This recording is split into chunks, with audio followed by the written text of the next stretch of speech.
وہ جامع ترمذی میں حدیث موجود ہے کہ جو شخص اللہ تعالی کا ذکر کر کے اور درود شریف پڑھ کے اللہ کی طرف متوجہ ہوتا ہے، اللہ تعالیٰ اسے کبھی محروم نہیں لوٹاتا.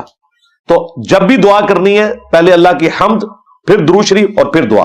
نماز میں بھی ہم یہی کرتے ہیں، پہلے اللہ کی حمد کرتے ہیں، التحیات للہ والصلوات والطیبات، پھر سلام عرض کرتے ہیں، پھر درود شریف پڑھتے ہیں، اینڈ پہ جا کے دعائیں مانگتے ہیں. یہ ترتیب ہے.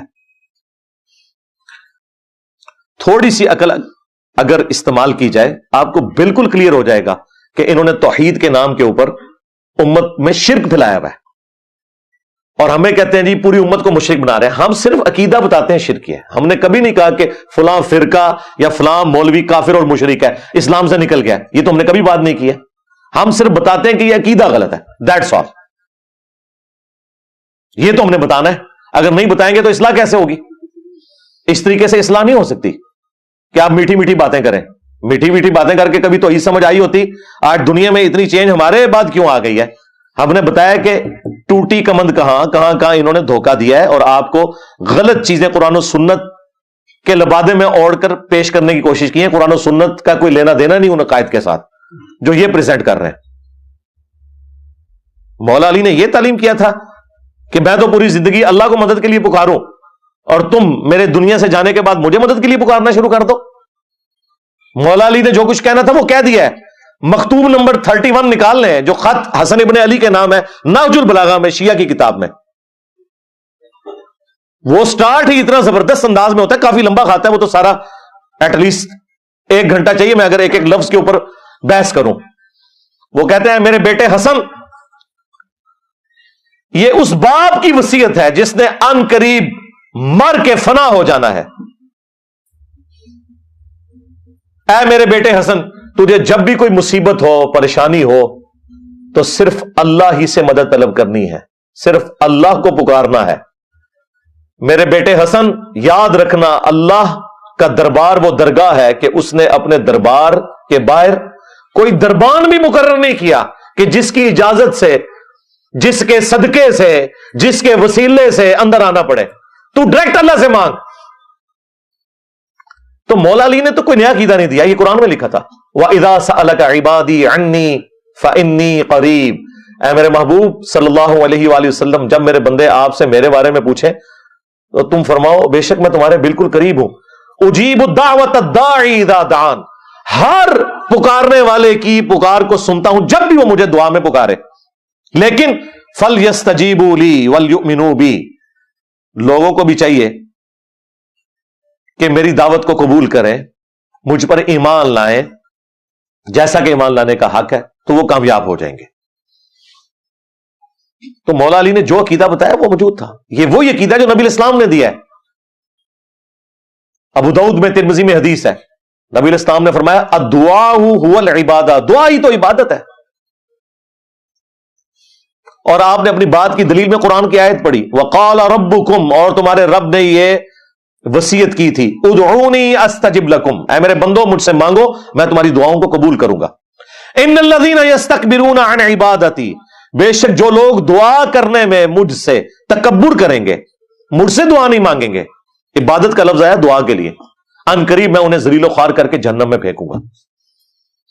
والیاذ باللہ تعالی. نبی الاسلام نے یہ آیت پڑھی کہ دعا ہی تو عبادت ہے. تو یہ امی سے روٹی مانگنا یہ دعا نہیں ہے، یہ اسباب ہے. نہیں وہ ٹھیک ہے آپ کی بات، ایاک نعبد و ایاک نستعین میں یہ تو ہے کہ ہم نے مدد اللہ سے مانگنی ہے، دعا اللہ سے کرنی ہے، لیکن یہ کہاں لکھا ہوا ہے کہ کسی اور سے نہیں کرنی؟ اے بچو کر لیندے جائے، ہم نے وہ بھی نکال دیا. ہاں جی لکھا ہوا ہے کہ دوسرے سے نہیں کرنی. کدھر لکھا ہوا ہے جناب؟ شیعہ کے صبح شام کے اذکار میں لکھا ہوا ہے. قرآن کی آیت ہے، سورۃ النمل کی آیت نمبر 62. یہ شیعہ مکتب کے صبح شام کی دعاؤں میں ہے، اہل البیت کی دعاؤں میں. امن یجیب المضطر اذا دعا. بھلا بتاؤ تو کون ہے جو مصیبت اور پریشانی میں گھرے ہوئے شخص کی فریاد کو سنتا ہے. وَيَكْشِفُ السُّوءَ. اور اس سے اس کی تکلیف کو دور کر دیتا ہے. وَيَجْعَلُكُمْ خُلَفَاءَ الْأَرْضِ. اور تمہیں زمین پر اگلوں کا خلیفہ کرتا ہے. یعنی تمہارے ماں باپ مر جاتے ہیں تو انہی گھروں میں تم رہتے ہو، تم مر جاؤ گے تمہاری اولاد، لیکن اللہ کو موت نہیں آتی. زمین پر اگلوں کا خلیفہ کرتا ہے. اِلَٰهٌ مَّعَ اللَّهِ، کیا اللہ کے ساتھ کوئی اور معبود بھی ہے؟ قَلِيلًا مَّا تَذَكَّرُونَ، بہت کم ہی نصیحت حاصل کرتے ہو. اس آیت میں اللہ تعالیٰ نے واضح فرما دیا کہ جس کا یہ عقیدہ ہے نا کہ اللہ کے ساتھ کوئی اور شخص بھی مصیبت اور پریشانی میں اس کی دعا سن سکتا ہے، گویا اس نے اسے اپنا خدا مان لیا. یا علی مدد کا مطلب ہے مولا علی کو خدا ماننا. یا شیخ عبد القادر جیلانی کا مطلب ہے عبد القادر جیلانی کو اپنا رب ماننا. کہاں لکھا ہوا ہے؟ قرآن میں. اِلَٰهٌ مَّعَ اللَّهِ، کیا اللہ کے ساتھ کوئی اور الہ بھی ہے جس کی یہ کوالٹیز ہوں؟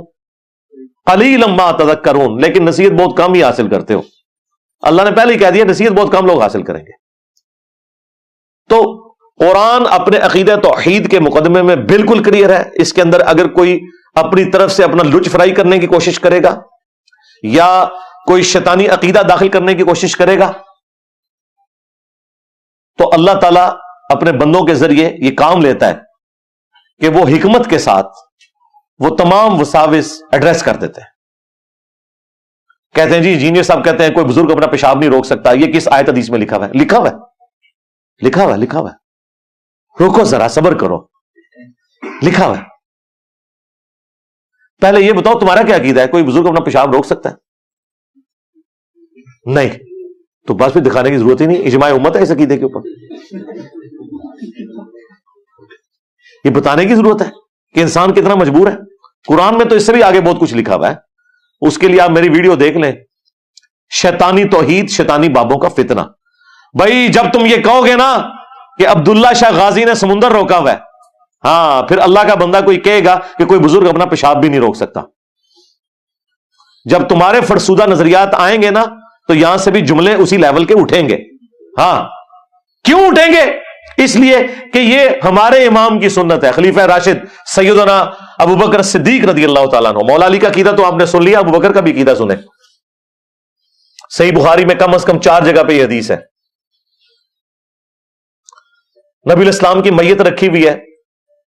حضرت ابو بکر حجرہ عائشہ میں داخل ہوئے، نبی الاسلام کے چہرے اقدس سے کفن کو ہٹایا، ماتھے پہ بوسہ دیا، کہا یا رسول اللہ، اللہ تعالیٰ آپ پہ 2 موتیں جمع نہیں کرے گا. کیونکہ باہر حضرت عمر نے تلوار اٹھائی ہوئی تھی اور وہ یہ کہہ رہے تھے جو یہ کہے گا کہ نبی الاسلام دنیا سے تشریف لے گئے میں اسے قتل کر دوں گا. اس کا یہ مطلب نہیں تھا کہ حضرت عمر کا یہ عقیدہ نہیں تھا کہ نبی الاسلام نے دنیا سے نہیں جانا، انہیں پتا تھا، لیکن انہوں نے غلط تعویل کر لی کہ نبی الاسلام نے چونکہ وعدہ دیا ہے، بخاری مسلم میں ہے کہ ان قریب رومن اور پرشین امپائرز گر جائیں گی. حضرت عمر یہ سمجھتے تھے نبی الاسلام کی مبارک زندگی میں یہ ہوگا. تو جس طرح حضرت موسیٰ علیہ السلام 40 دن کے لیے کوہ طور پہ چلے گئے اور پھر واپس آ گئے تھے، نبی الاسلام بھی ڈورمنٹ پوزیشن میں گئے، واپس آ جائیں گے اور یہ کام پورا ہوگا. لیکن وہ اللہ کی مرضی تھی خلفائے راشدین کے دور میں پورا ہو، تاکہ بعد میں جو کتے بھونکیں خلفائے راشدین کے اوپر ہم انہیں بتا سکیں کہ هو الذی ارسل رسولہ بالہدی ودین الحق لیظہرہ علی الدین کلہ. وہی اللہ ہے جس نے اپنے محبوب علیہ السلام کو الہدا اور دین حق کے ساتھ مبعوث کیا تاکہ اسے تمام ادیان پر غالب کر دے. تو نبی الاسلام کی دعوت حق کی یہ کمپلیشن اور تکمیل خلفائے راشدین کے دور میں جا کر ہو، تاکہ پتہ چلے کہ خلفائے راشدین کے پیچھے اللہ ہے. تو یہ چیز اللہ تعالیٰ نے انشور کی کہ نبی الاسلام کی دعوت حق کا جو پیک ہے وہ خلفائے راشدین کے دور میں آئے. بہرحال حضرت ابو بکر رضی اللہ تعالیٰ عنہ نے باہر نکل کر مسجد نبوی میں خطبہ دیا اور کہا کہ لوگوں عمر کو اس کے حال پہ چھوڑ دو. تو لوگ حضرت عمر کی طرف سے ہٹ کے حضرت ابو بکر کی طرف متوجہ ہوئے. ظاہر ہے وہ بڑی پرسنالٹی تھے. حمد و صلات کے بعد پہلا جملہ جو بولا حضرت ابو بکر نے، وہ وہی جملہ تھا جو انجینئر صاحب اپنی طرف سے بولتے ہیں. انہوں نے کہا الا من کان یعبد محمدا فان محمدا قد مات. آگاہ ہو جاؤ، جو بھی تم میں محمد کی عبادت کرتا تھا جان لے محمد مر چکے. ومن یعبد اللہ، اور جو کوئی اللہ کی عبادت کرتا تھا وہ جان لے فإن اللہ حی لا یموت، کہ بے شک اللہ تعالیٰ زندہ ہے، اسے کبھی موت نہیں آئے گی. کسی نے نہیں پوچھا کہ حضرت یہ کس آیت اور حدیث میں لکھا ہے کہ جو محمد کی عبادت کرتا تھا جان لے محمد مر چکے. آپ نے تو مرنے کا لفظ استعمال کیا، وصال شریف بھی نہیں استعمال کیا، وفات شریف بھی استعمال نہیں کیا. اس کے بعد قرآن کی آیت پڑھی، اس آیت میں بھی یہ نہیں لکھا ہوا تھا. لیکن اس آیت کی تشریح کی. ہاں اس طریقے سے ہم بھی تشریح کرتے ہیں. جب اللہ تعالیٰ فرماتا ہے نا اے نبی تم فرماؤ کہ میں تو اپنی جان کے لیے بھی کسی نفع اور نقصان کا مالک نہیں ہوں, تو اگر رسول اللہ کا یہ سٹیٹس ہے تو بابت چاہیے کوئی نہیں. تو نفع نقصان میں جتنی بھی چیزیں آتی ہیں نا ان سب کی سب چیزوں کا مالک اللہ ہے. وہ کسی پیغمبر کا, کسی فرشتے کا, کسی بزرگ کا اختیار نہیں ہے. نفع میں کیا آتا ہے؟ سانس, کھانا پینا, زندگی. اور نقصان میں پیشاب کا بند ہو جانا, سانس کا رک جانا. ہاں تو یہ ہر چیز اللہ تعالیٰ کے اختیار میں. ہر نفع ہر نقصان کا مالک اللہ ہے. حضرت ابوبکر نے فرضی جملہ بولا. کیا صحابہ کرام میں کوئی عبادت کرتا تھا؟ انہوں نے تو 295C لگوا دینی تھی کہ جی تو نے صحابہ کے اوپر شرک کا فتویٰ لگا دیا. ہم میں سے تو کوئی رسول اللہ کی عبادت نہیں کرتا تھا, کوئی صحابی بھی نہیں کھڑا ہوا. انہیں پتا تھا کہ حضرت ابوبکر توحید کو اسٹیبلش کر رہے ہیں.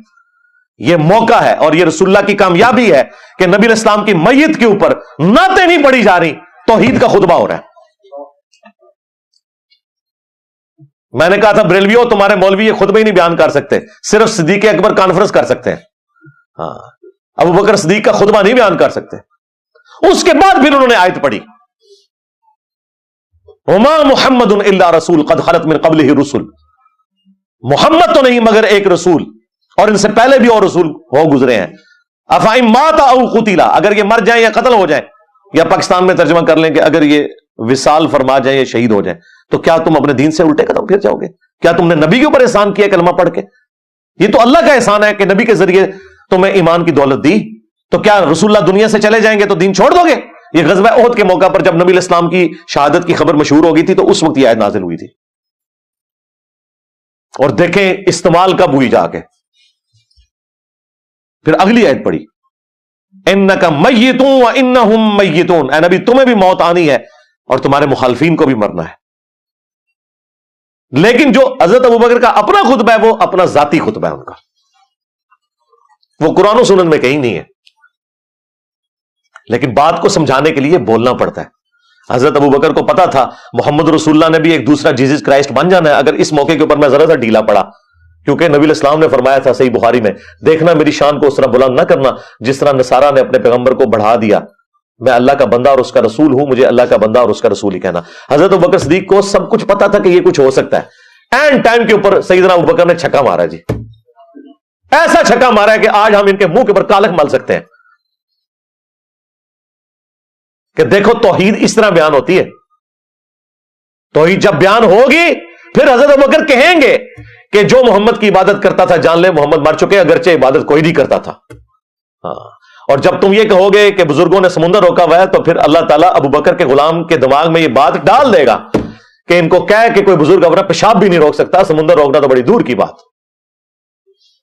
ہمارے بھی بولے بالے اسٹوڈنٹس جو ہے نا بعض, جی اس معاملے میں ہم انجینئر صاحب سے اختلاف رکھتے ہیں. اور نہ سوے تو اختلاف کو کرنا ہے تو چجدہ اختلاف کرو, پہلے کسی کا مقدمہ سمجھو. اختلاف کر کے سائڈ پہ ہو جاتے ہیں لوگوں کے دباؤ کی وجہ سے, لوگوں کو خوش کرنے کے لیے. میں ایک ایک جملے کا ذمہ دار ہوں اللہ کے فضل سے, اللہ کے فضل سے. جہاں مجھے لگے گا کوئی غلط بات ہے میں رجوع بھی کروں گا. میں الحمدللہ رجوع کرتا ہوں. جب مجھے لگا کہ میں مزاروں پہ جانے سے روک رہا ہوں تو میں نے رجوع کیا اور میں نے کہا جایا کریں مزاروں پہ, اور وہاں اونچی آواز سے کہیں کہ اللہ جو یہ بابا دفن ہے اس کی اگلے پچھلے سارے گناہ جو یہ چھپ کے کرتا تھا, جو یہ لوگوں کے سامنے کرتا تھا, وہ سارے گناہ معاف کر دے. اس کی قبر میں کیڑے نہ پڑے. قیامت والے دن جب یہ ننگا اٹھایا جائے تو اے اللہ اسے لباس پہنانا.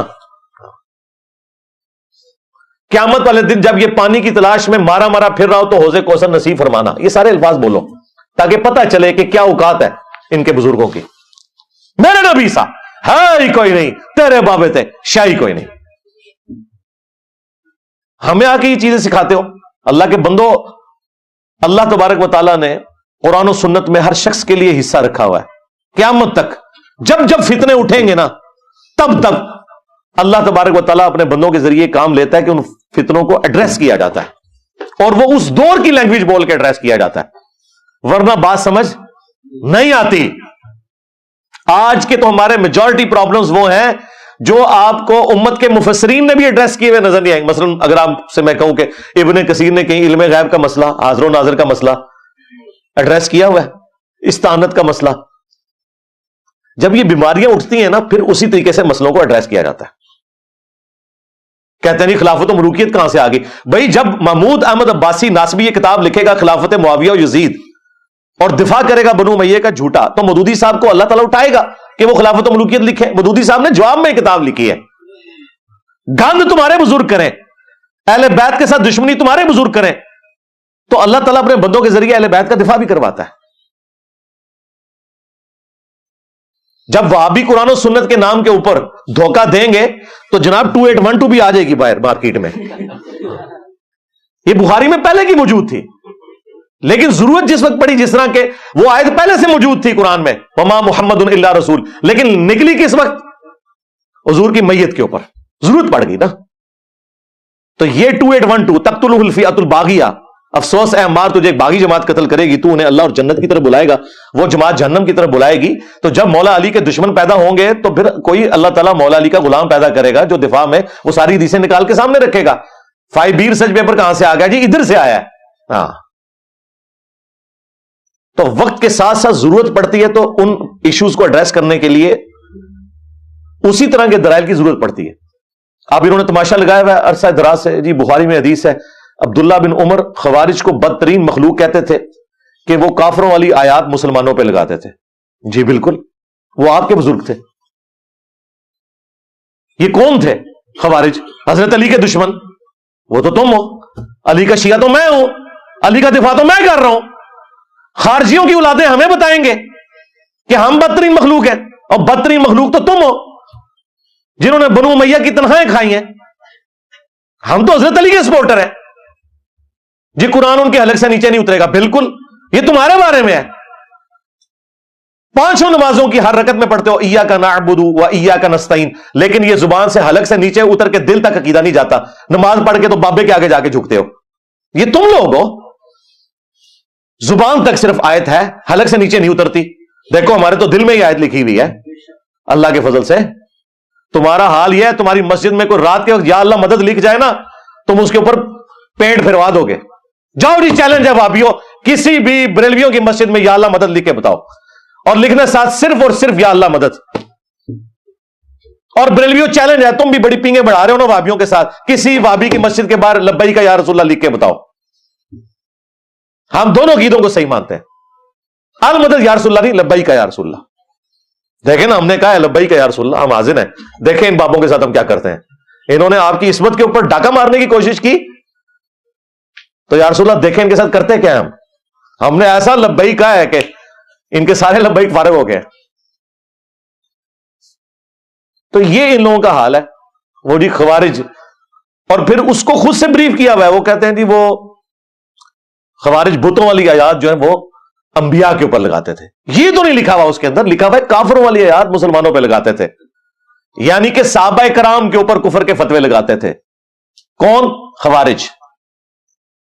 بتوں والی آیات انبیاء کے اوپر لکھے ہی نہیں ہوا، کولوں گلا کرتے ہو. بالکل آپ تو صحابہ کی بات کر رہے ہیں. ہم کہہ رہے ہیں آج بھی اگر کسی کے عقیدے میں کفر اور شرک نہیں پایا جاتا اور آپ کافروں والی آیات ان کے اوپر لگاتے ہیں تو کفر آپ کی طرف لوٹ جائے گا. جس طرح آپ سب لوگ مجھے قادیانی کہتے ہیں، تو میں تو غلام احمد قادیانی کو بھی دجال سمجھتا ہوں، چشتی رسول والے کو بھی دجال سمجھتا ہوں، تھانوی رسول والے کو بھی دجال سمجھتا ہوں. عبارتوں کی حد تک، بزرگوں کی بات نہیں کر رہا ہوں، مر کے اپنے جام کو پہنچ چکے، ان کا معاملہ اللہ کے سپرد ہے. عبارتوں کی بات کر رہا ہوں. تو میرا تو کوئی نہیں لینا دینا اس کے ساتھ. تم بتاؤ تم کہاں پہ کھڑے ہوئے ہو؟ الزامات میرے اوپر لگاتے ہو. تو الحمدللہ صحابہ کرام علیہم رضوان کامل الایمان مومنین تھے. ان کے اوپر خوارج نے غلط آیات فٹ کی. اس وجہ سے عبداللہ بن عمر کہتے تھے یہ بدترین لوگ ہیں. کہ صحابہ تو اس طرح کے نہیں تھے جس طرح یہ کہتے ہیں. عبداللہ بن عمر یہ نہیں کہہ رہے تھے کہ اگر کوئی کفر و شرک کرتا رہے تو اس پہ آیت نہیں فٹ ہو سکتی. یہ تو بات ہی نہیں کی انہوں نے، اور خود یہ فٹ کرتے ہیں. ہاں ہر گستاخ رسول کو کہتے ہیں کہ یہ آؤٹ آف ویڈ لاک پیدا ہوا ہے. جب تک بریلوی تھا